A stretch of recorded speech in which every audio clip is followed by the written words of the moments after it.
Good evening. These haunting images, grim reminders tonight of last night's massacre in Las Vegas. 2 Canadians, these two right here, among the 59 killed when a gunman with an arsenal at his disposal opened fire on more than 20,000 people enjoying the last night of a 3-day country music festival.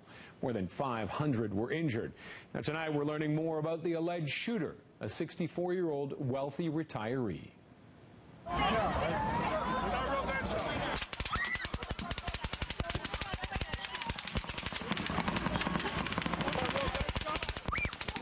At first, like at so many of these horrific tragedies, people thought it was fireworks.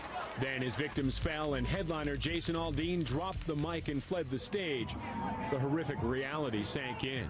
Jesse Harrison from the Toronto area was there with his wife at the show. Both somehow managed to escape unharmed. We didn't know where it was coming from, so we jumped under our seats. It felt like it was right on top of us. And it was just constant. It would stop for a few seconds and then people would start running and stampeding. We kind of stayed low and ran. My wife and I got split up. She made it across the street to a hotel. A person led her into their room and then I met up with her shortly after, and then we went into lockdown for the next 4 or 5 hours.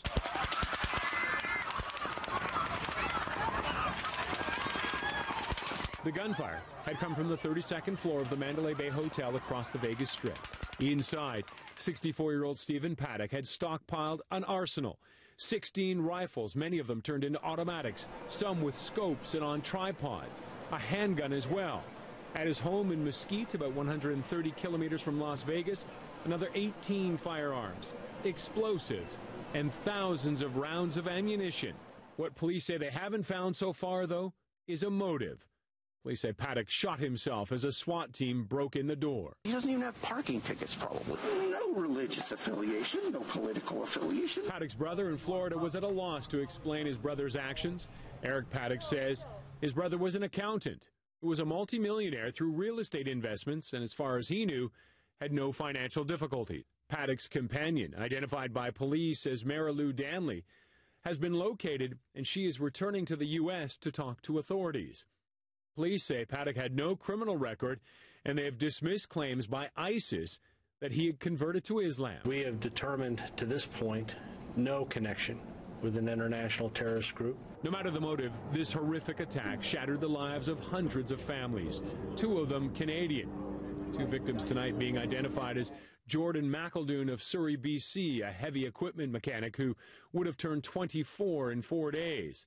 The second, an Albertan mother of 4, Jessica Klimchuk, who had gone to the show with her fiancé. Tonight, Canadians caught in the gunfire were returning to Peterson.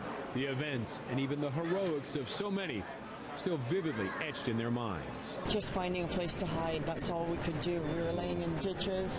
A security guard from an airline company, eventually we were going to hide behind a van, and he waved us in, and he probably saved our lives. For Kevin DeBasic, who heard the gunfire and watched the horror unfold, there are many questions unanswered. Why didn't we get our ticket to go see Route 91? It just, a lot of things go through your mind that are, it's hard to fathom.